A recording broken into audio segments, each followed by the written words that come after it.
Falando em livro, chegou hoje o novo, né, Marco? Superação Chegou, do chegou. Não tá aqui, olha Precedentes. aqui. Ó, aqui, ó, eu te falei, ó, tá aqui, ó. Pô, cara, Ah, não acredito, cara. Que ah, honra, cara. Vou tirar até um print e botar no Lattes, esse print, é? pô. Pô, que bom, Ah, cara. Eu ia te tá mandar aqui, ó. uma, Falei que porra. ia Você é muito chegar aquele rápido. dia. Chegaram três aquele dia, né? Tá? Sim, maneiro isso. E o teu Sim, junto. Te que falei que bom, tinha. pô. Eu fui ali no rebote. É? Maneiro, pô. Parabéns. Esse livro é, pô, um tema interessantíssimo teu novo, que tem tudo a ver com o que eu escrevi na dissertação, né, de casos repetitivos, tem até que Hum, te mandar, IAC, eu tenho.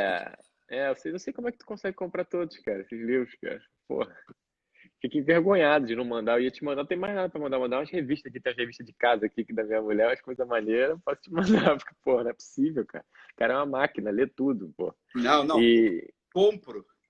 isso aí eu sou muito bom também. Em comprar livro é uma coisa que eu faço. E, O e Rui tá aí Marco, também. tá aí. Rui, o Eu ia Fabrício. falar contigo, eu ia falar, pô, queria mesmo era ouvir de processo estruturante, mas você se nega, né? Já deu a cota processo estruturante Ah, 2020, agora só ano que vem, cara. o Mota vai estar aí, né? Essa É semana. amanhã, amanhã. Tá? É, vai ter a ver, tá no pacote ali, Eu separação dos tô com ele. poderes. Sexta-feira, falamos 3 horas e meia, 2 horas e meia, sobre processo estruturante lá com o Jean. E agora ele me convidou para 2 qualificações de mestrado para a semana que vem, na outra. Então vou dar um tempinho, até para dar Onde isso? Lá na uma UNB, oxigenada no cérebro. Brasília? Eu acho que é, né? Sim, é de lá, né? Maneiro. Eu acho. Não, não, não, não, não, não. No Pará, eu Ah, acho. é. Não, a Cezuca. Sim. Cezupa. Ah, É isso. Remoto é bom que facilita, né, Marco? E outra coisa, isso foi teu trabalho de doutorado, né? Por isso que você ficou aí fortemente ligado com os processos estruturantes, foi isso? sim, na verdade, o doutorado, inclusive o Humberto Dalla estava na banca, ele trabalha mais numa linha de medida estruturante, mas assim no âmbito normativo. Né? Eu não tinha tocado ainda na tese no processo estrutural. Inclusive, o prefácio do professor Tessainer, à época, ele dizia, olha, o Marco trabalha no controle concentrado, nas sentenças manipulativas, nas sentenças aditivas e tal, mas eu acho que se enquadra muito mais a tese dele dentro do processo coletivo do que outra coisa. Né? O orientador disse isso, escreveu isso. Uhum. Né? Então, depois disso eu comecei a pesquisar mais a fundo e aí chegamos aí, 2012, 13 ali, já a colocar, a inserir esse tema dentro do processo coletivo estrutural. Enfim, eu acho que não é coletivo nem individual, eu acho que é estrutural, mas estou colocando É. coletivo estrutural aqui para, né, para Eu vi tua facilitação live com o geral. Daniel, pô. Foi interessante, né? Que já foi mais ou menos essa pegada. Cara, é um Uhum. tema novo, né? Agora o pessoal tá escrevendo sobre processo estruturante, né? Estrutural, se prefere. Tá começando a pipocar algumas coisas, obra coletiva e tal, mas era um tema, sei lá, até 5 anos atrás, né? Tava fora do mainstream da coisa, né? Eu estou cheio aqui que a gente está escrevendo uma obra junto aqui, estou cheio de livro aqui de estrutural. Já tem umas 12, 13 monografias sobre o tema publicadas, né? Fora umas 10 dissertações e teses defendidas. Então o tema tá pegando bem, né? Tá indo bem. E hoje o Vitorelli coloca lá no Instagram dele, não sei se já viu, né? Ele foi o autor, em tese, da primeira processo estrutural do Brasil como consultor da Procuradoria de Minas Gerais, no caso das barragens. Né? Então, faz parte do livro dele novo, ele coloca lá né, um pouco da experiência dele, que ele passou a época da elaboração da petição inicial. Porque aquilo que eu tenho falado, né, muita coisa do que está aí não é estrutural.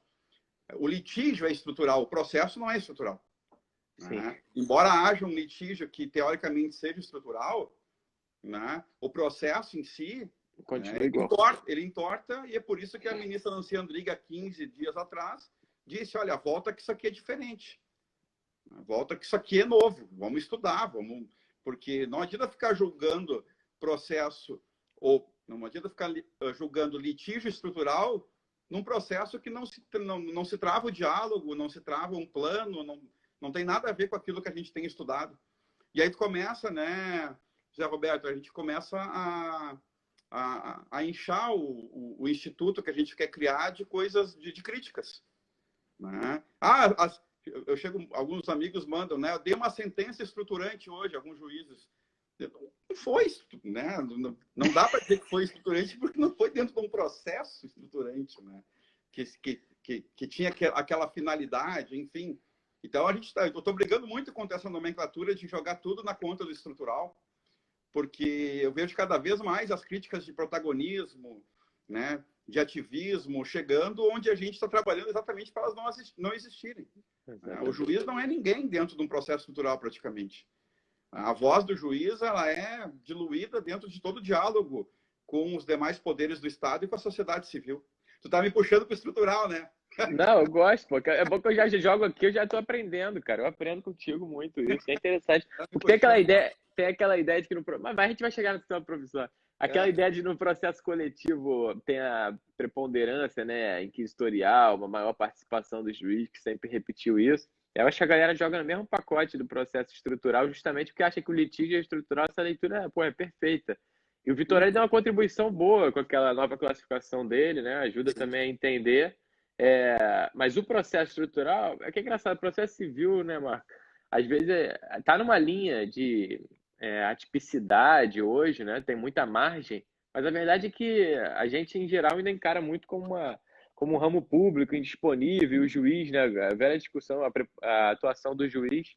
É um pouco difícil dar uma desapegada disso também, e até o próprio magistrado, né? Sei lá, ter esse papel mais coparticipativo e não chegar e vou resolver. Aí, ok, fundamento é cheio de processo estrutural, mas na prática continua sendo uma decisão imposta e dane-se, né? Inclusive a ministra Nancy diz exatamente o que tu acabou de dizer. Então, olha, isso aqui não tem. A gente até. Opa, travou? Uma Mazola te emprestou a internet. Tu tá puxando um cabo do Mazola aí? A ministra disse exatamente isso, né?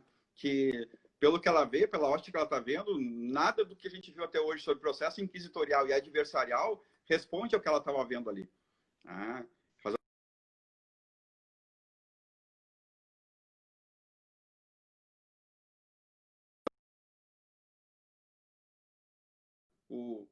Caiu.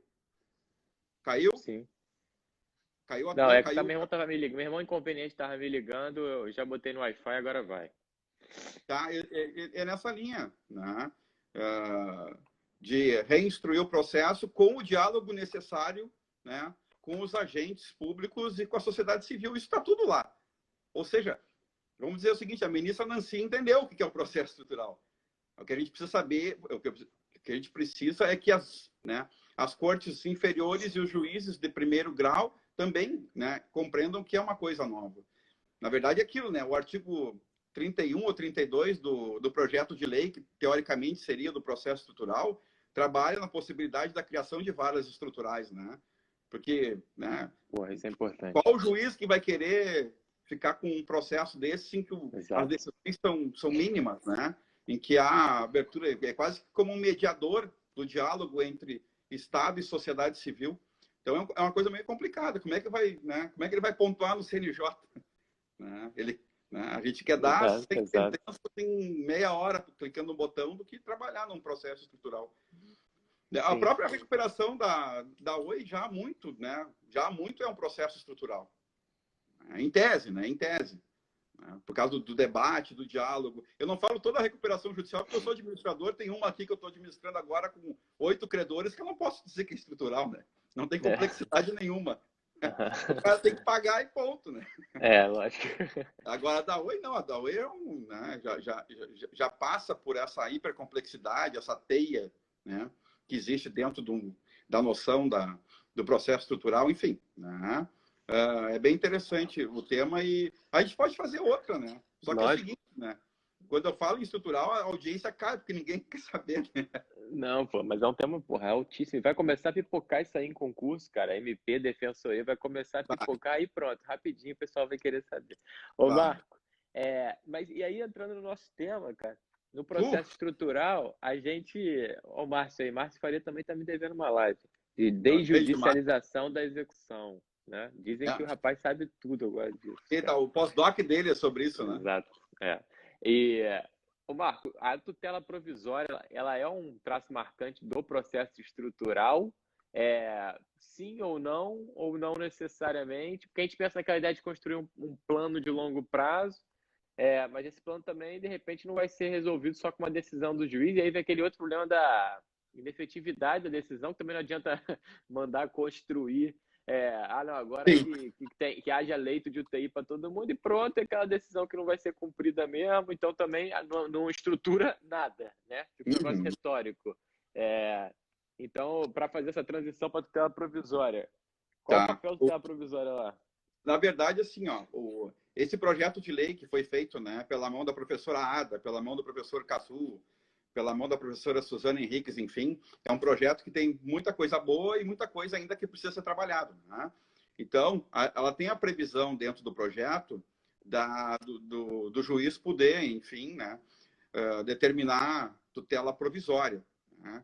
Só que essa parte do projeto ela não é boa, certo? Porque ela, primeiro porque, enfim, né, tem um negócio que é de arrepiar, porque ela conceitua em um inciso mínimo existencial.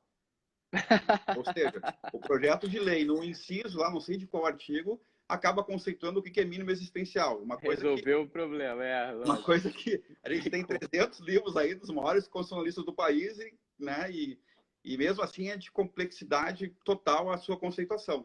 E aí a tutela provisória dentro desse projeto de lei é exatamente para isso, né? Sempre que o mínimo existencial estiver em jogo, o juiz pode deferir tutelas provisórias. Ou seja, quando é que o Sempre, mínimo sempre. existencial não vai estar Lógico, exato. em jogo dentro de um Já processo estava judicial? até no modelo mesmo de decisão. Já tentava. Ó, Então, o Gustavo também tá me devendo uma live. Pô, só com dívida de live dá pra fazer uma recuperação judicial aqui. Vou te botar para administrar, grande Marco. Osna, né? Esse é É, craque. Esse aí eu vou te esse também contar. tá no nosso tema aqui. Esse aí é É. craque. Ele tá no tema. Esse aí conhece mais que todo mundo. Então é isso, né? Essa fase que é pré-processual no projeto de lei, ela trabalha já nessa hipótese. Mesmo na fase pré-processual, né, o juiz pode, ao averiguar, né, que o mínimo existencial está sendo, de alguma forma, corrompido, ele pode deferir tutelas provisórias. Então, essa fase pré-processual seria a fase em que o juiz praticamente convida o agente responsável pela política pública a elaborar um plano para dar conta daquela política pública que eventualmente não está sendo, né, implementada, certo? Então, mesmo nessa fase que é a pré-processual, tem essa possibilidade. Então, apresentado esse plano, se tudo der... Oi? Não, vai lá, Apresentado esse plano, se tudo der certo, então abre-se o debate com a sociedade, audiências públicas, audiências de instrução, e se o plano for bom, se tenta implementar. Se não apresentar o plano, se passa para a fase processual, que da mesma forma o juiz não decide. O juiz, né, determina que o público agora elabore o plano sob as penas que ele, enfim, né, determinar. Mas mesmo assim, veja bem, né, o juiz tem uma agência um pouco restrita dentro daquilo que eventualmente vá decidir. E eu sempre brinco, né? Quando falo em ativismo, em protagonismo, essa coisa, eu tenho uma visão outra de ativismo. Até a gente pode fazer uma live sobre isso, né? O juiz está decidindo algo que a sociedade já sabe que existe, né? É um rio que é poluído, né? São barragens que estão em perigo, eventualmente, né? O sistema de escola que não combina com a educação digna que a Constituição promete. Enfim, isso tudo não precisa de juiz decidir isso aí. Isso aí já exato. é algo que né, quem vai propor a petição inicial só mostrando que naquele determinado local existe essa irregularidade sistemática de violação a direitos fundamentais. Enfim, e é por isso que sempre vai cair na tutela provisória daí. Porque, Sempre. né, se o mínimo existencial está em risco pelo projeto de lei, o juiz poderia determinar. E aí sim, o juiz determinando, pode ser que tudo aquilo que eventualmente, né, possa, lá na frente, dar frutos do plano, pode cair em face das decisões judiciais em sede de tutela provisória. Olha o Gaio aí. O Gaio é Grande outro Gaio. mestre meu. Porra, esse é fera, Também, cara. da nossa graduação. Tem um monte de gente legal. Ô, Marco, Grande Gaio. mas a tutela provisória, ela nasce para acabar com o problema de inefetividade, do tempo como inimigo. Só que na prática, no processo estruturante, isso é gritante. Mas mesmo nos outros processos, né, os os comunzinhos, também tem um drama de inefetividade se a parte não quiser cumprir, né? Hoje o código dá um leque, eu acho que é o 297 que também diz que o juiz pode determinar qualquer medida, que é o 139, inciso 4º, né, replicado. Mas a gente também cai no mesmo problema, grande drama da inefetividade, né? Então o código dá uma carta branca, mas nos processos estruturais, sem um plano, sem uma real vontade, a coisa não sai do papel, ainda mais de uma hora para outra, mas em todos os processos tem um pouco disso, não tem? Como é que você vê essa capacidade de efetivar as tutelas provisórias no código? Você vê isso com otimismo ou ficou um negócio meio mais teórico do que prático? Ah, tá. Então tá. Agora nós entramos na tutela provisória. Isso, tá vendo? É tudo natural, pô. É tudo muito natural. Me larga de mão nos estruturais, que já tem quase meia hora de live. Tá só comendo pelas bordas, né? Não. Então, a gente mais ou menos tinha combinado antes que a gente entraria nesse tema inicial, assim, de efetividade das tutelas provisórias. Mas antes eu queria te agradecer pelo convite, né? Agradecer ao pessoal que está aí todo. Eu vejo vários aqui da graduação, especialização, mestrado, doutorado aqui da PUC, né? Então, minhas boas-vindas a todos, né? O José Roberto sabe que eu tenho um problema parecido com o dele aqui, que é a filharada, tá? Então, cara, os meus eu botei para dormir e tranquei lá no quarto. Eu tô segurando até as 8h30, eu tô segurando. Depois eu não sei o que vai acontecer. É uma tensão total aqui, tá? É uma tensão total. Então, a princípio já, né? Estão tudo preso lá no sótão, lá, vamos ver se continua.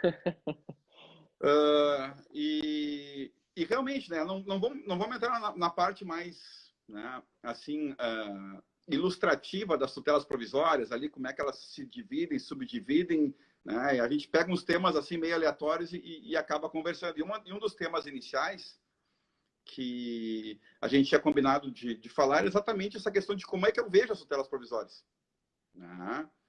Como é que eu vejo essa posição delas no código e como é que eu vejo elas em termos de efetividade, eficiência e eficácia, vamos falar assim. Tá? Primeiro, assim, eu acho que o tema das tutelas provisórias, junto com o tema dos precedentes, é o que mais gerou discussão, né? No Código de Processo Civil de 2015. Então, e os negócios processuais também entram nesse leque aí? Sim, mas assim, esse livro de precedentes agora, poucos livros de precedentes, né? Assim, vamos dizer assim, pré-código e pós-código. E a gente tem aí mais ou menos uns 30 livros, até monográficos sobre tutela provisória. Né? Um pouquinho pré-código, claro, muito mais ao longo da história da humanidade, mas pré-código e pós-código, a gente consegue tirar uns 30 livros assim, sobre tutela provisória.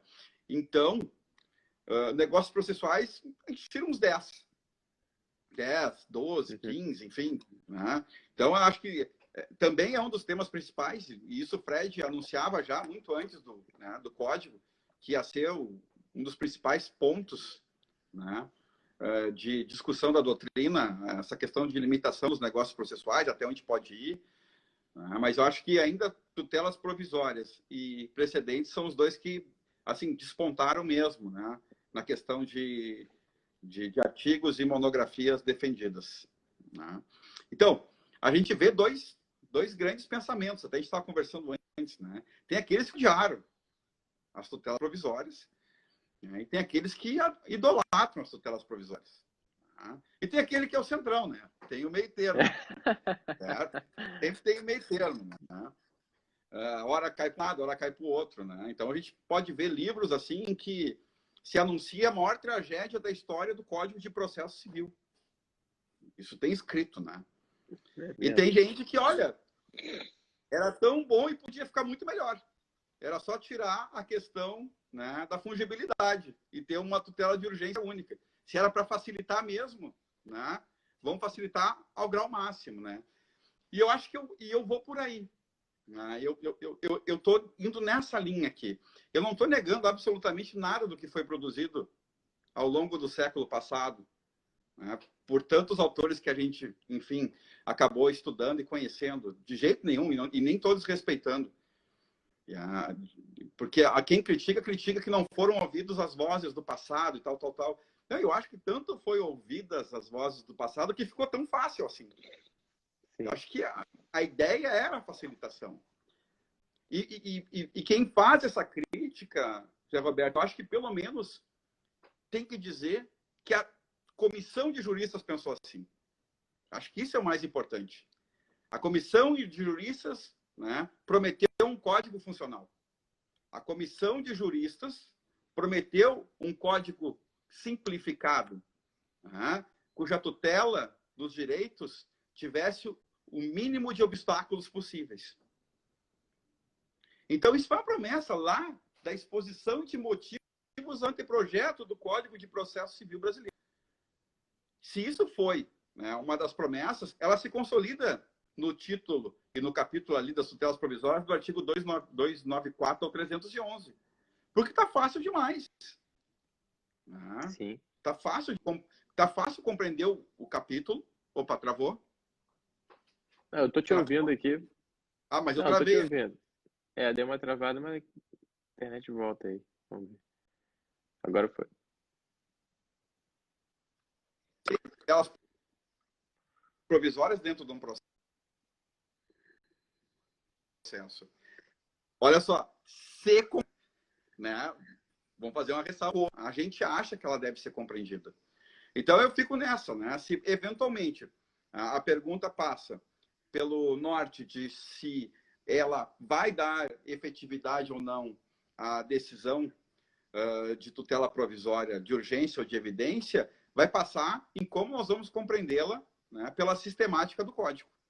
E eu acho que lendo o código da forma como muitos estão lendo, né, ela pode sim render e dar muitos frutos. Eu acho que essa é uma posição que eu acho que ela é necessária nesse momento, que se passe aos novos, né, profissionais do direito que estão chegando aí pela via dos concursos ou da graduação, enfim. Eu acho que não tem mais espaço para chegar em sala de aula e dizer que ela não funciona, não vai funcionar, que ela é isso, que ela é aquilo outro.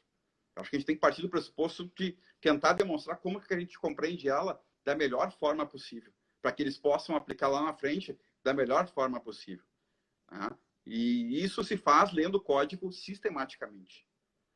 O artigo 311 da tutela da evidência é onde, nas minhas aulas, eu mostro, né, ou tento mostrar, que é o grande encontro do código. Né? É um grande encontro do código em várias coisas que foi pensada lá na exposição de motivos e que estão consolidadas no código.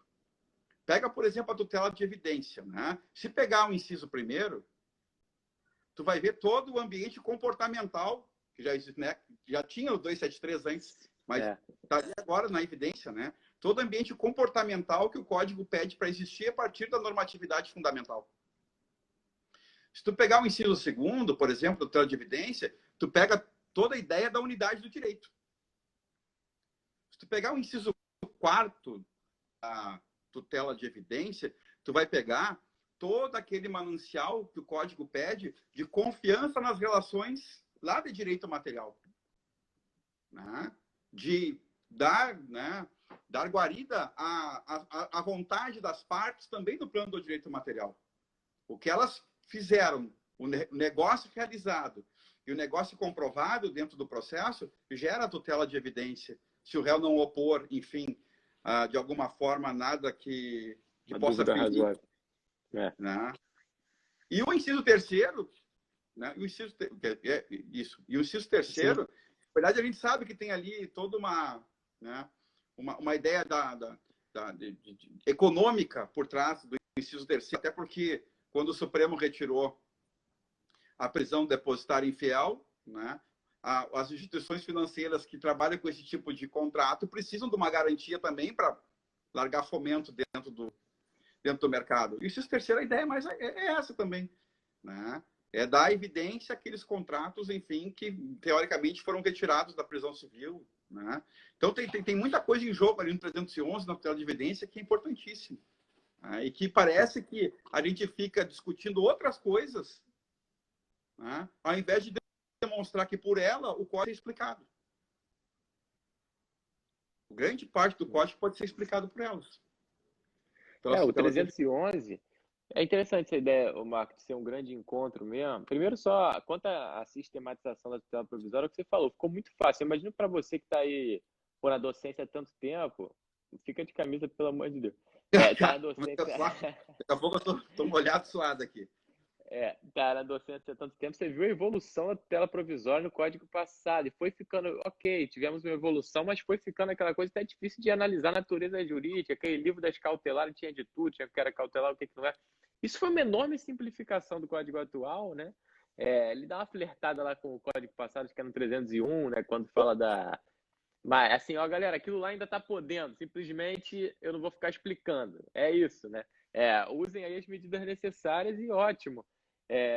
E aí, e pronto. E hoje está fácil de explicar. O código ele é didático na parte da tutela provisória. Ele sistematiza muito bem. Isso é inegável, né? Agora é isso. Tem alguns pontos que a doutrina já tinha avançado, continua reiterando. A fungibilidade, de mão dupla.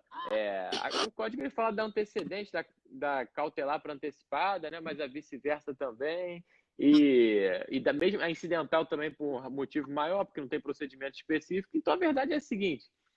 Acho que está de bom tamanho, antecipada versus cautelar, né? Estão claros os requisitos, a doutrina também é muito sólida nesse ponto. E a tutela de evidência que não foi criada pelo código, mas o código deu essa concatenada, esse 311, esse grande encontro, como você falou, interessante essa perspectiva. Mas o 311, dois pontos que eu queria tratar sobre ele, que eu acho que é um dos grandes temas do código. Mas a tutela de evidência, a gente fica com um pouco de sensação de é uma coisa que não pegou no código, não sei se você tem essa impressão na prática, apesar de ter esse potencial todo. E segundo, é um rol exemplificativo, né? Inegavelmente. Assim, eu vou tentar demonstrar o que eu dou em aula, até em nível de debate aqui, né? Perdendo todos os grandes institutos e não está provocando. Essa é a minha sensação. Né? A minha sensação é exatamente essa. Também. Tutela antecipada requerida em caráter antecedente.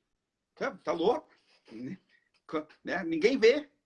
É que nem o ET de Varginha. Cadê? Eu já usei, mas é difícil. Não, pois é difícil. Mas quem tem usado é quem está estudando numa outra batida. Né? Exatamente. Porque... não pegou. Cara, e eu vejo umas decisões porque eu me... 303 muito bom. Eu vejo umas decisões, cara, do 303, 304, da tutela antecipada antecedente, eu vejo umas decisões, tá ouvindo? Agora tô. Tá?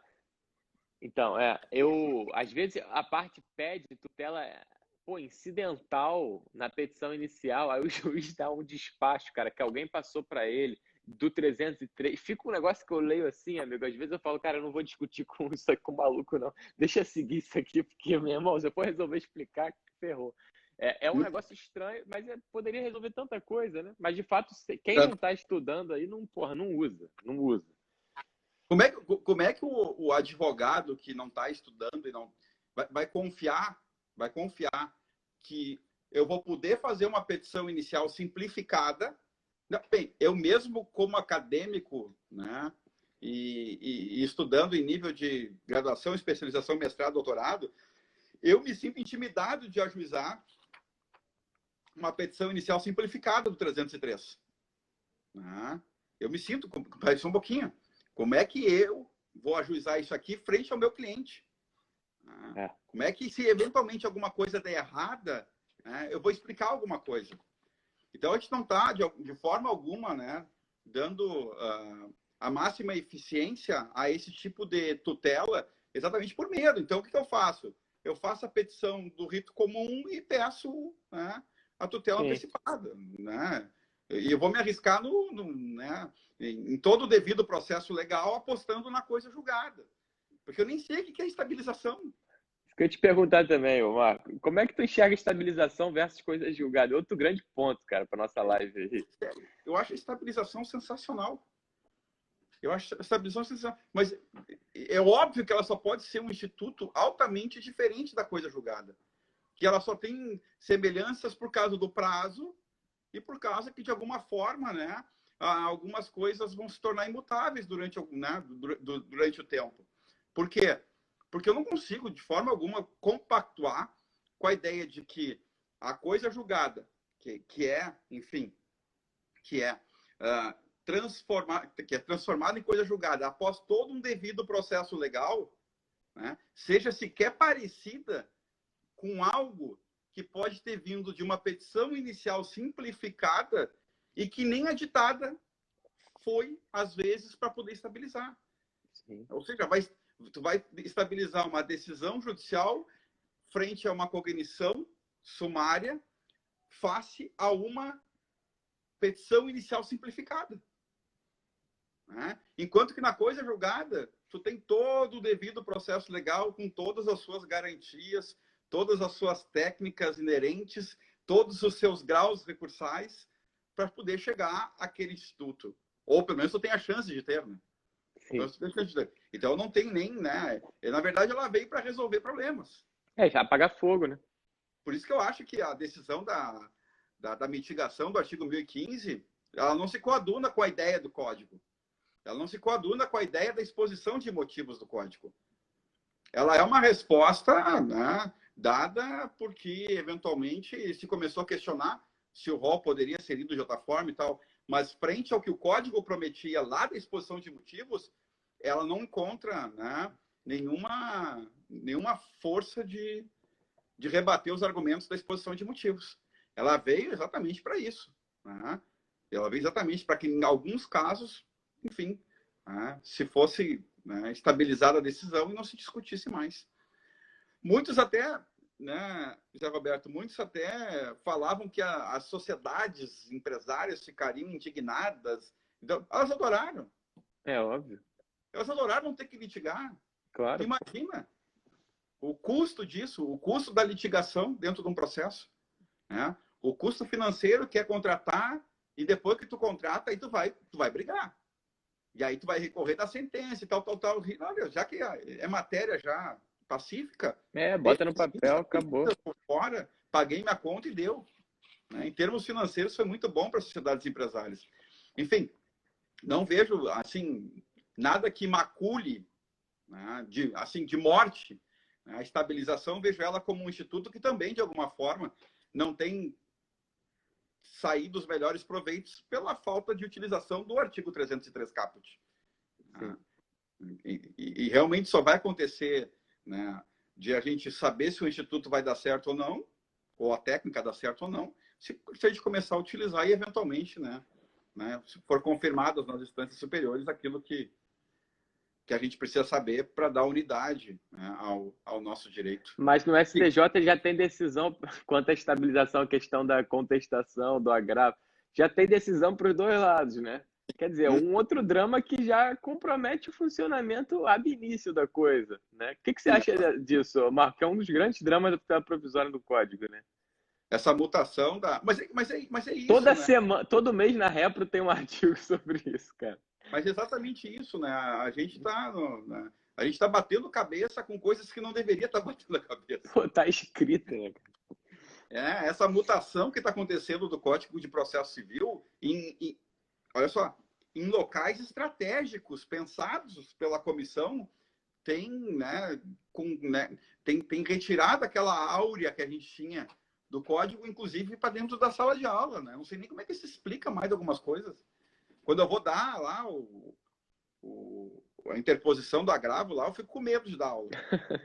Eu fico apavorado quando eu vou dar o 304 combinado com 1015. Eu falo, seguinte, agora eu vou dar segunda jurisprudência do STJ, a primeira, né? Agora tem outra decisão que agora tem que, de alguma forma, pacificar. E agora eu vou dar o artigo só com a lei, para vocês verem a diferença. Né? E agora eu vou dar a luz da exposição de motivos. E agora eu vou dar a luz, né, do anteprojeto, antes das modificações na Câmara de Deputados. A gente não deu nem muita oportunidade para o Código, com as escolhas feitas pelo Código, de ver o que ia acontecer, né, Marco? A verdade é essa. Sim. Não tivemos nem oportunidade para ver qual é a consequência disso. Uma coisa que se pondera por anos, né? Era a hora, Zé Roberto, do judiciário dizer, estou com código e vamos se adequar. Né? Esse é o código. Porra, esse é o código. Vamos se adequar a ele, né? Vamos ver como é. Vamos deixar ele funcionar. Eu me lembro muito bem, né, da Constituição Federal e as emendas constitucionais, né? Porque me parece, se não estou enganado, que pediram um prazo para a Constituição começar a dar os seus frutos, que era 5 anos. Os primeiros 5 anos não tem emenda, né? Lá dos atos das disposições constitucionais transitórias. Olha, não tem emenda, vamos ver a lei, né? Vamos ver a lei, né? Vamos ver a Constituição, né? Começar a ter vida, a criar um sentimento constitucional.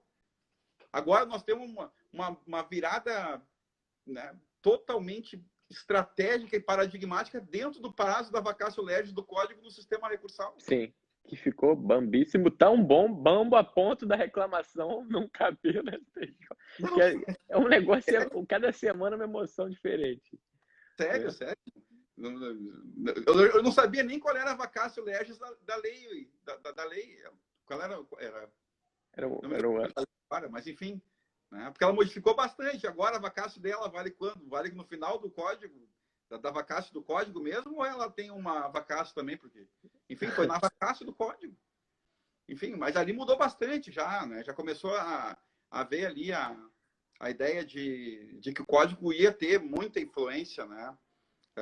Para modificação de algumas cláusulas ali e que realmente, né, tem se consolidado aí em alguns julgamentos. Pô, a gente tem aquele do salário também, né, da penhora sobre salário. Olha, é 50, mas se o cara tiver um bom padrão, dá para ser menos. Enfim, tem, sabe, regras. Né? Não estou nem falando tipos, estou falando em regra agora. A regra é clara, 50, não é 40, não é 30. Enfim, né, a gente tem que ver o que a gente quer do código, né? Eu esperava que se segurasse um pouco mais. Eu esperava que tivesse maior pulso firme na lei em si, na sua interpretação, sem muita mutação, mas não é o que a gente está vendo aí. Porque quando toca nesses institutos aqui, tu toca na essência do código. Né? Tu toca na essência do código. E eu ia logo após a minha manifestação inicial ali para dizer da doutrina que fala mal ou bem, falar que a tutela provisória, estrategicamente, ela está na parte geral. Isso é importantíssimo, né? Ela está na parte geral, ou seja, ela atua em todas as fases do processo e ela tem a possibilidade de relativizar o grande princípio elegido pelo legislador como alicerce do Código, que é o contraditório. Né? O contraditório, dentro das normas fundamentais, só pode ser relativizado frente a uma tutela provisória de urgência ou de evidência dos incisos 2 e 3. Ou seja, tu está quase trabalhando com uma metanorma fundamental. Porque ela rompe com a grande norma fundamental escolhida pelo legislador para alicerçar nossos ritos, enfim, nossas técnicas, nossos institutos, que é o contraditório. Então, a gente tem aí a tutela provisória como um grande fundamento de compreensão do código. E a gente está para e passo, né, a cada vez mais dentro desse capítulo, tornando ele altamente mutável. Né? Mutável. A doutrina também tem uma mão nisso aí, né? A gente sabe disso. Sim, foi uma avalanche de gente relativizando o 304. Verdade é essa. Pouca gente teve a sobriedade de falar, olha só, está escrito recurso, foi ponderado, vamos deixar recorrer. Porque é muito mais seguro, né, Marco? A interposição do recurso, que exige custo, exige uma interposição da peça concreta. A contestação, que não é nenhum momento de contestar. Pedido de reconsideração, qualquer manifestação de insatisfação. Pronto, virou bagunça. Não estabiliza mais. Quer dizer, se o cara chegar em casa e reclamar para a mulher, pronto, já expôs insatisfação, já não estabiliza. É uma insegurança, de novo. A professora Teresa Rodalvina fala que o código é o código da segurança jurídica, por isso 2015, né, por isso os precedentes, por isso podemos colocar nesse pacote o agravo aí para evitar a estabilização. Essa segurança já foi, né, já foi meio que mitigada, para usar o termo correto. Mitigação da segurança jurídica no Código de Processo Civil. E aí a gente fica nessa aqui, né? Tu tocou ali no 301, né? O 301, eu tive a possibilidade de fazer um artigo esses dias para a professora Tereza e para o professor Eduardo Lamy, né? Para um livro de provisórias, e era só sobre... eu vi, é verdade, eu vi. Você postou isso. As cautelares, né? E ali é um tiro no pé, né? Ali é um tiro no pé. Eu não sei como é que ele fez aquilo. A gente já tem acórdão aqui. Olha só.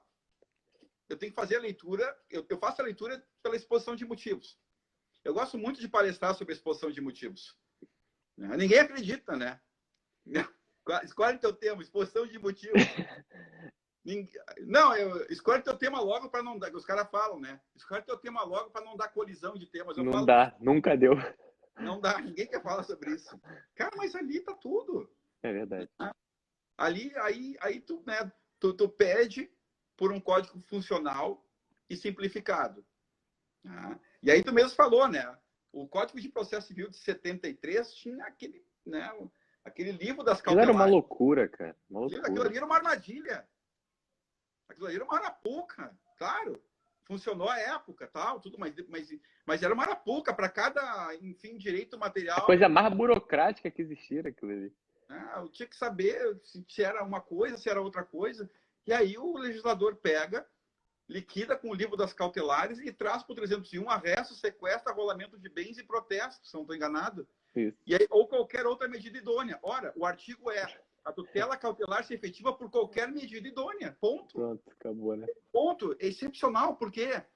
Porque eu entendo o código, eu entendendo o código pela exposição de motivos, eu sei que a proteção do direito material que eu quero é o nome que eu vou dar.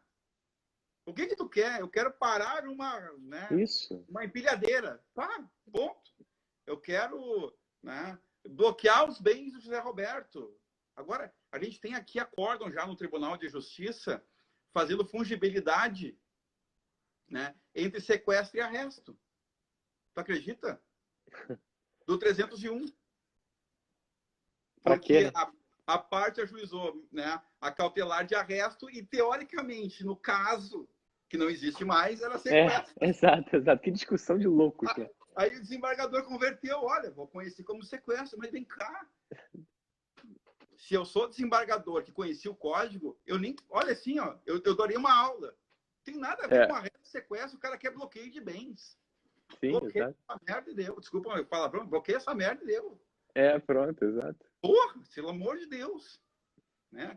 O que meus filhos vão querer saber? O que é arresto, sequestro, arrolamento? Não tem mais. Enfim, aí tem horas que o legislador também forçou um pouquinho e a gente não pode defender tudo. Sim. Tem a questão de também ter um olhar crítico, mas sistemático, né? Não precisa fazer um escândalo muito grande, né? Não precisa fazer escândalo. Olha, lendo sistematicamente, não tem arresto, sequestro, bola para frente. Marco, você acha que o 311, inciso 2, ele também tem que ser aberto? Porque tem gente também que vai colocar quase tudo lá, né? O código elegeu ali súmula vinculante, casos repetitivos. O IAC não tá, acho bem razoável que entre, né? Isso me parece bem tranquilo, o CJF tem até enunciado, acho que ninguém vai discutir. Mas aí tem gente que vai falando de jurisprudência, aí entra naquela jurisprudência dominante, fico até arrepiado quando eu ouço isso. Jurisprudência majoritária, jurisprudência pacífica, entendimentos administrativos. Aí, o que você acha disso? Qual o limite dessa abertura? Na verdade, até semana passada a gente teve 2 aulas ali na PUC em que os nossos estagiários docentes trouxeram essa visão, né? Ali no doutorado, no mestrado, eles podem fazer estágio docente com o professor do doutorado e do mestrado, né? E os dois trouxeram a mesma visão, né? De que ali estaria aquilo que está ali e mais todos os precedentes que o código eventualmente tenha utilizado. Assim, eu acho muito cedo para falar nisso ainda. Eu acho que primeiro tem a questão da inconstitucionalidade do inciso 2º, que muitos defendem, né? Que para mim, enquanto não for declarada, não tem que fazer. Vamos trabalhando com ele. Eu acho que por uma questão da distinção, né, e até pela lógica do código, eu poderia ter deixado esse inciso 2º para falar depois da defesa do réu. Porque, sim, se a distinção é um dos nortes do código, e para mim é a principal técnica do século XXI, tanto é que eu fiz o livro agora só para isso, concordo com o Lucas Buril, é a principal técnica do século XXI, é a principal técnica com a qual o juiz, o advogado, o defensor e o promotor vão ter que trabalhar, né? Poderia ter deixado para depois do código, para depois da defesa. Mas assim, ó, sem escândalo, de novo, sem escândalo. Não tem problema nenhum, porque ele reverte depois. Sim, sim. A tutela provisória de evidência, ela é reversível, ela é precária. Né? Se por um acaso, depois da contestação, né, o réu demonstrar que tem direito melhor do que o do autor, volta para ele. Né? Ah, aí vem os escândalos. Ah, mas já vai ter entregue para o réu. Sim, porque o autor mostrou bem na inicial. Né? Sim, O autor exato. veio munido dos, né? E eventualmente pegou, né? O juiz com aquele entendimento e achou que, né? Não, o caso concreto era aquela, né, decisão em súmula já anteriormente, né, consagrada, ponto. Mas não é, ele distinguiu na contestação, ok, reverto e passa adiante. Sim. Não vou criar uma celeuma, não vai ter mais injustiça do que já teve na história do processo, né? A questão de não ter tutela antecipada, né? Cautelar e de evidência conseguida na hora que deveria conseguir. Então tá tranquilo, nem perto vai ter, nem perto. Sim, exato. Perto. Nem perto. E o inciso primeiro, Marco, você acha, eu já vi uma discussão interessante, que é o seguinte, será que ele seria aquela tutela sancionatória, ou, além de estar reunido ali o abuso de direito de defesa, o manifesto de caráter protelatório, o juiz teria que ver uma plausibilidade do direito do autor? Você vê esse requisito oculto aí? Você acha que isso é um falso problema ou é sancionatório ponto final? Pois é, pois é. Também a gente discutiu isso na semana passada aqui, né, no mestrado e no doutorado, e as duas posições foram muito bem debatidas aqui pela nossa mestranda e pelo nosso doutorando, né?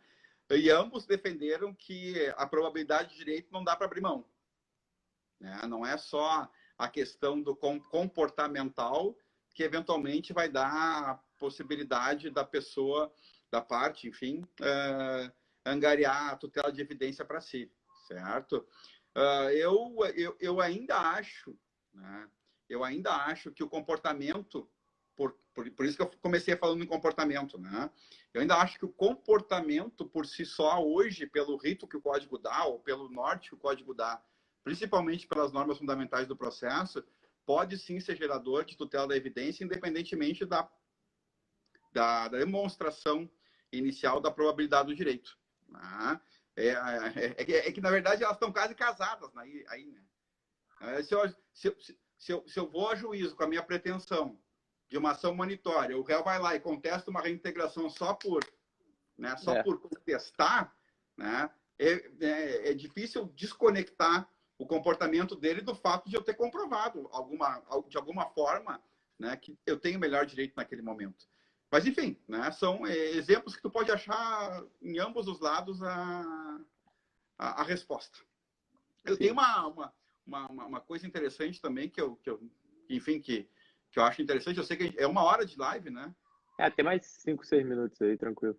Eu acho interessante até porque eu fiz uma arguição de um doutorado esses dias, Zé Roberto, que é sobre a irreversibilidade. Né? Tu sabe que eu sempre fui, né, defensor da extirpação do parágrafo 3º do artigo 300.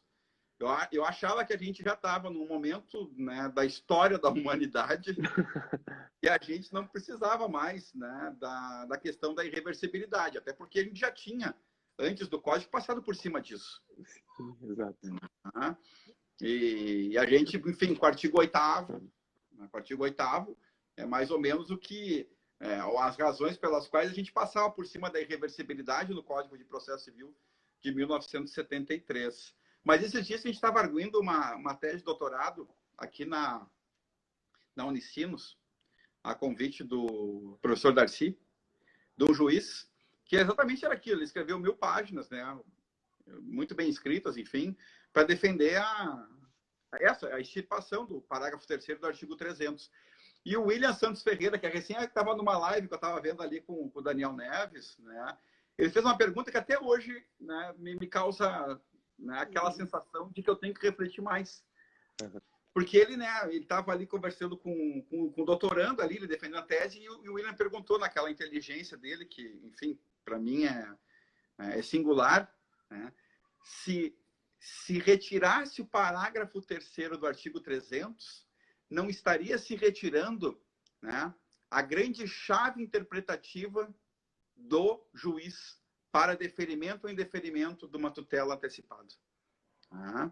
Ou seja, aquele momento de reflexão que o juiz vai ter, né, sobre o caso em concreto, se retirado aquele parágrafo 3º, não ficaria sem, né, sem um norte para que ele mesmo parasse, respirasse e pensasse sobre aquilo. Sim. E eu fiquei pensando, olha só que interessante, cara.